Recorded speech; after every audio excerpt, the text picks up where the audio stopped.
राम मंदिर प्राण प्रतिष्ठा कार्यक्रम को लेकर एआईयूडीएफ चीफ बदरुद्दीन अजमल का भड़काऊ बयान। कहा कि प्राण प्रतिष्ठा के दौरान ट्रेन यात्रा ना करे मुसलमान, बीजेपी मुसलमानों की सबसे बड़ी दुश्मन। अजमल के बयान पर गिरिराज सिंह का पलटवार। कहा अजमल को भले बीजेपी से नफरत, बीजेपी को मुसलमानों से नफरत नहीं, भड़काऊ बयान से कुछ हासिल नहीं होगा। मौलाना तौकीर रजा ने दिया एक और भड़काऊ बयान। कहा कि सुप्रीम कोर्ट के जजों से अयोध्या का फैसला खरीदा गया, जजों ने राज्यसभा सीट के लिए फैसला बेचा। प्राण प्रतिष्ठा के दिन दिल्ली की जामा मस्जिद और निजामुद्दीन दरगाह में जलेंगी दीप, बीजेपी अल्पसंख्यक मोर्चा मनाएगा दीपोत्सव। 15 जनवरी को अयोध्या में रामलला के दर्शन करेंगे कांग्रेस नेता, लखनऊ में कांग्रेस की बैठक में हुआ फैसला। काशी के विद्वान पुरोहित कराएंगे रामलला की प्राण प्रतिष्ठा, पंडित लक्ष्मीकांत दीक्षित की अगुवाई में 21 पंडित कराएंगे धार्मिक अनुष्ठान।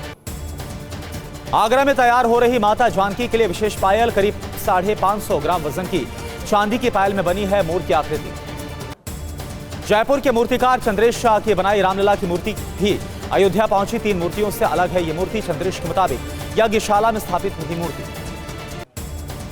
महाराष्ट्र के मंत्री श्रीकांत शिंदे और उदय सामंत ने राम मंदिर के लिए सौंपा 11 करोड़ का चेक। ट्रस्ट के महासचिव चंपत राय को ये चेक सौंपा। रामलला के प्राण प्रतिष्ठा को लेकर वाराणसी में भी उत्साह है। काफी महिलाओं ने तैयार किया मिट्टी का विशाल दिया, प्राण प्रतिष्ठा के दिन होगा प्रज्वलित। खान यूनिस के स्कूल पर इजरायली सेना की छापेमारी। स्कूल में लड़ाई के दौरान आईडीएफ ने 3 लड़ाकों को किया ढेर, छापेमारी में मिला हथियारों का जखीरा। इजरायली सेना का लेबनान पर जबरदस्त हमला हुआ, हिजबुल्लाह के ठिकानों को बनाया निशाना। हमले में कई इमारतें और बुनियादी ढांचा तबाह हो गया। इजरायली सेना का दावा, लेबनान की तरफ से माउंट मेरॉन पर दागे गए 40 रॉकेट। हमले में किसी तरह के नुकसान की कोई खबर नहीं, इजरायल ने भी पलटवार किया। इजरायली सेना के हिजबुल्लाह के ठिकानों पर भीषण बमबारी, लेबनानी ठिकानों को बनाया निशाना। हमले में 5 ठिकाने तबाह हो गए। वेस्ट बैंक के जनिन में इजरायली सेना का सर्च ऑपरेशन तेज हो गया है। हमास के लड़ाकों की तलाश में आईडीएफ की छापेमारी। जनिन में आगे बढ़ रहा आईडीएफ का काफिला। आईडीएफ जनरल स्टाफ के प्रमुख हरसी हलेफी ने सुरंगों का दौरा किया। जंग में बहादुरी से लड़ने वाले सैनिकों का हौसला बढ़ाया। अमेरिका की सेटकॉम फोर्स का दावा, लाल सागर में हुती के हमलावर ड्रोन को किया ढेर। सागर में इजरायली जहाजों पर लगातार हमलावर हुती विद्रोह। इंडोनेशियाई अस्पताल समेत कई इलाकों में सुरंगों का लेआउट सामने आया। लेआउट में दिखाया गया पुराने गाजा की बसावट की तस्वीर को। आईडीएफ के हमले में हमास के कमांडर इस्माइल सिराज और उनके डिप्टी कमांडर की मौत। 7 अक्टूबर के इजरायल पर हमले में शामिल थे ये दोनों। गाजा जंग पर नेतन्याहू एक बार फिर से बड़ा बयान सामने आया है। कहा कि हमास के खात्मे तक जारी रहेगी जंग, सीजफायर के लिए हम तैयार हैं। प्राण प्रतिष्ठा समारोह से पहले मुस्लिम महिलाएं भी अयोध्या पहुंची। संतों से मुलाकात के बाद कहा प्राण प्रतिष्ठा के दौरान मस्जिद में भी जलाएंगे दिए। लोकसभा चुनाव के लिए कांग्रेस ने कसी कमर, प्रचार समिति का किया गठन। अजय माकन को प्रचार समिति का संयोजक बनाया। जयराम रमेश, केसी वेणुगोपाल समिति में शामिल।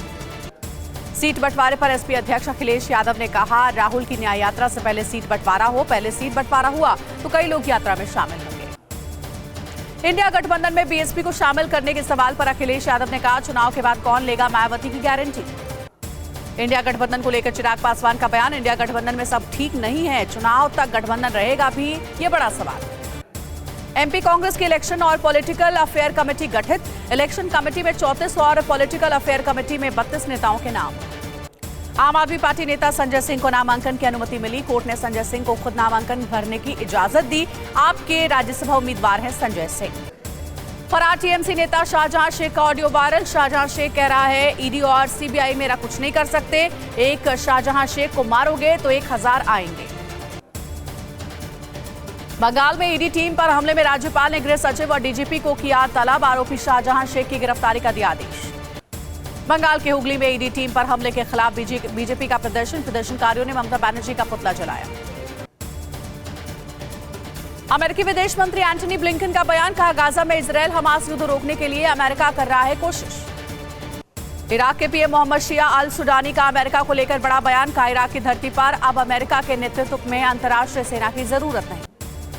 गाजा में अल कुद्स और इजरायली सेना के बीच आमने सामने की जंग। लड़ाकों ने घात लगाकर आईडीएफ के टैंकों पर हमला किया। अटैक में आईडीएफ का टैंक तबाह। अमेरिका ने हमास को फंडिंग करने वालों का पता बताने पर की इनाम की घोषणा। $10 लाख का इनाम किया घोषित। इजरायल के लिए जासूसी करने के आरोप में गिरफ्तार 34 में से 15 लोगों को जेल। रिपोर्ट के मुताबिक मोसाद ने तुर्की में विदेशी नागरिकों की जासूसी के लिए किया था भर्ती। जर्मनी के विदेश मंत्री अन्नालेना बेयरबॉक का बयान, कहा गाजा से लोगों को हटाने की नहीं की जानी चाहिए कोशिश। हूती विद्रोहियों की दुनिया को चेतावनी, का लाल सागर में अमेरिका का सहयोग करने वालों को भुगतना होगा गंभीर परिणाम। धमकी के बाद अमेरिका ने हूती विद्रोहियों पर हमले की तैयारियां की।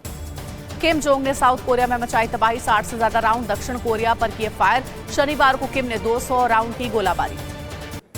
इंग्लैंड के नॉटिंघमशायर में भारी बारिश से तबाही, ट्रेंट नदी का किनारा टूटने से जलमग्न हो गया पूरा शहर, खेतों सड़कों पर भरा पानी। ब्रिटेन के ईस्ट मिडलैंड्स में भी बारिश से भारी क्षति, अधिकारियों के मुताबिक विनाशकारी तूफान से 1000 से ज्यादा घर प्रभावित। पूर्व कैबिनेट मंत्री ने बाढ़ प्रभावित इलाकों का दौरा किया। बंगाल के सिलीगुड़ी में भी ईडी की टीम पर हमले के खिलाफ बीजेपी युवा मोर्चा का प्रोटेस्ट, ममता बनर्जी के खिलाफ नारे लगाए। बीजेपी नेता सुशील मोदी का बड़ा दावा, बंगाल की तरह बिहार में भी ईडी की टीम पर हो सकता है हमला, आरजेडी करवा सकती है हमला। कर्नाटक के हुबली जेल से रिहा होने पर श्रीकांत पुजारी का स्वागत, वीएचपी कार्यकर्ताओं ने स्वागत किया। बाबरी विध्वंस से जुड़े पुराने मामले में जेल में बंद थे। महाराष्ट्र में जिंद्रा हवाड़ के खिलाफ 5वीं एफआईआर दर्ज हुई है। मीरा भायंदर में दर्ज हुई एफआईआर, भगवान राम पर दिया था विवादित बयान। सीएम योगी ने गोरखपुर में रैन बसेरों का जायजा लिया, अधिकारियों को दिए कई अहम निर्देश। राजस्थान की श्री अन्नपूर्णा रसोई योजना में अब पहले से अधिक मिलेगा भोजन, थाली में अब 450 ग्राम की जगह 600 ग्राम भोजन होगा। महिला एवं बाल विकास विभाग का पदभार लेते ही एक्शन में दिखी डिप्टी सीएम दिया कुमारी, सचिवालय में अधिकारियों के साथ बैठक करके कई अहम निर्देश दिए।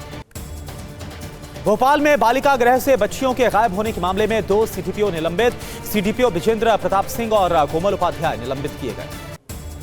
भोपाल बालिका गृह से गायब 26 में से 10 बच्चियों को ढूंढा गया। भोपाल के डीएम कौशलेंद्र सिंह ने इस बारे में जानकारी दी, कहा सभी लड़कियों की पहचान भी कर ली गई। अगरतला पुलिस को मिली बड़ी कामयाबी, तलाशी अभियान के दौरान एक तस्कर गिरफ्तार हुआ, भारी मात्रा में गांजा बरामद हुआ। बांग्लादेश में मतदान से पहले चुनाव आयोग का इलेक्शन ऐप क्रैश, आयोग ने मतदाताओं के चुनाव संबंधी विवरण ढूंढने के लिए लॉन्च किया था ऐप। विपक्ष के बॉयकॉट के बीच बांग्लादेश में आज वोटिंग, विपक्षी पार्टी बीएनपी ने हड़ताल का आह्वान करते हुए चुनाव से बहिष्कार करने की अपील की।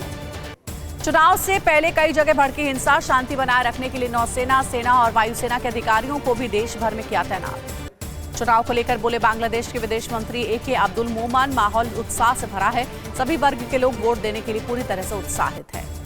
बांग्लादेश के प्रधानमंत्री शेख हसीना ने भारत की तारीफ की, कहा हम बहुत भाग्यशाली, भारत हमारा भरोसेमंद दोस्त, हमारे मुक्ति संग्राम में दिया साथ। अमेरिकी खुफिया रिपोर्ट के मुताबिक चीन की मिसाइलों में भरा पानी, चीन के युद्ध लड़ने की क्षमता पर उठाया सवाल, जिनपिंग ने मिसाइलों को नष्ट करने को कहा।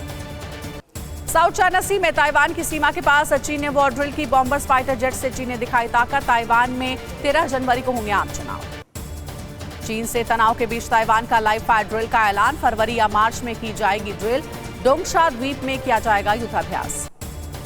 मालदीव में बीती रात बंद हुई राष्ट्रपति, विदेश मंत्रालय और पर्यटन मंत्रालय की आधिकारिक वेबसाइट्स, रिपोर्ट्स के मुताबिक साइबर अटैक की आशंका। अफगानिस्तान के काबुल में धमाका, दस्तेबाजी में एक बस में हुआ विस्फोट, बम धमाके में 2 लोगों की मौत, 14 घायल। असम के करीमगंज में 2 ड्रग तस्कर गिरफ्तार हुए, 1.5 करोड़ रुपए कीमत के 9000 याबा टैबलेट्स बरामद किए गए।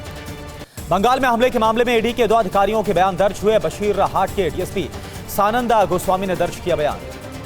नोएडा में नशा तस्कर गैंग का भंडाफोड़ हुआ, नामी यूनिवर्सिटी के छात्र समेत 5 युवक गिरफ्तार, सोशल मीडिया पर करते थे ड्रग्स की डील।